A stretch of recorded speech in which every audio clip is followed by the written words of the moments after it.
ছোট ছোট যে দলগুলা রয়েছে সেই দলগুলাকে কয়েকটা সিটের লোভ দেখিয়ে বাংলাদেশের রাজনৈতিক যে বহুদলীয় গণতন্ত্র সেটাকে তারা হত্যা করার উদ্যোগ নিচ্ছে।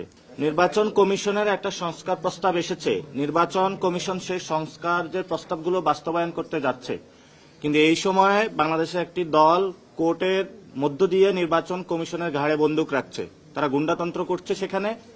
অর্থাৎ ছোট ছোট যে দলগুলা রয়েছে সেই দলগুলাকে কয়েকটা সিটের লোভ দেখিয়ে বাংলাদেশের রাজনৈতিক যে বহুদলীয় গণতন্ত্র সেটাকে তারা হত্যা করার উদ্যোগ নিচ্ছে। আমরা সেই বিষয়ে স্পষ্ট জানিয়েছি, বাংলাদেশের সংস্কার কার্যক্রম যখন তারা পলিটিক্যালি ব্যর্থ হয়েছে, রাজনৈতিকভাবে এখন তারা কোর্ট আঙ্গনের আশ্রয় নিয়ে, সুপ্রিম কোর্টের আশ্রয় নিয়ে সংস্কার প্রক্রিয়াটা বাধাগ্রস্ত করার প্রচেষ্টা চালাচ্ছে।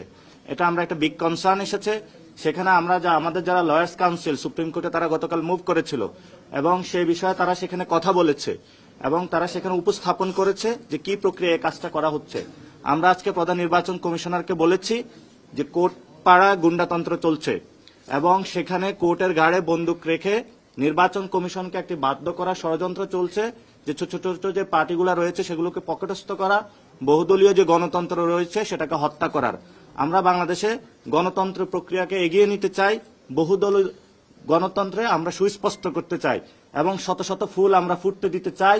আমরা একটি ফুলকে চাই না, শত ফুল নিয়ে আমরা বসবাস করতে চাই সমাজে। আমাদের যে গণতন্ত্রের যিনি আপোষের নেত্রী উনি খালেদা জিয়া, উনি হলো অসুস্থ রয়েছেন। সো ফলত আমাদের এখানে বাংলাদেশের পলিটিক্যাল যে এরিনা রয়েছে সেটা হলো একটা সংকটময় পরিস্থিতি রয়েছে। আমরা বলতেছি সংকটগুলো উত্তরণ করে একটা সুন্দরভাবে তফসিল দিয়ে সবাইকে অনবোর্ড করে ভোটিং প্রসেসে যাওয়ার জন্য। জি না, আমরা কেন তফসিল পিছাতে চাইব? আমরা বলতেছি যে সংকটগুলো সমাধান করে তফসিলটা দেওয়ার জন্য, এবং তফসিল দেওয়ার সময়টা যাতে রাজনৈতিক স্থিতিশীলতা থাকে এবং প্রত্যেকটা দলই যাতে নির্বাচনী যাত্রা শুরু করার একটা পরিবেশে থাকে তাদের দলের ভিতরে এবং সার্বিক রাজনৈতিক সেই পরিবেশটা যাতে থাকে, সেই সময়টাই যদি তফসিল দেওয়া হয় তাহলে এটা নির্বাচন কমিশন এবং সকল রাজনৈতিক দলের জন্য সেটা উপকারী হবে।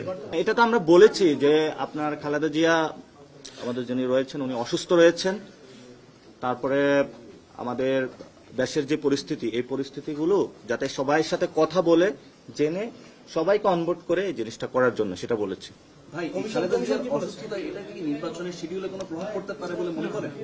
না, এটা কোনো প্রভাব পড়বে না, কিন্তু আমরা যারা গণতন্ত্রের জন্য লড়াই করেছে এবং তাদের প্রতি আমরা শ্রদ্ধা পোষণ করতে চাই এবং সবাইকে নিয়ে আমরা কাজ করতে চাই সংস্কারের পক্ষে। এবং আমরা মনে করি যে বাংলাদেশে উনি দীর্ঘ সময়কালীন লড়াই করেছিলেন, তো গণতন্ত্রের এই জায়গাটা আমরা সরকারও সম্মান প্রদর্শন করছে, আমরা সম্মান প্রদর্শন করছি। বেগম জিয়ার প্রতি সবার আবেগ অনুভূতি এটা বিএনপি কেন্দ্রিক নয়, এটা হলো বাংলাদেশের উনি। ঠিক আছে।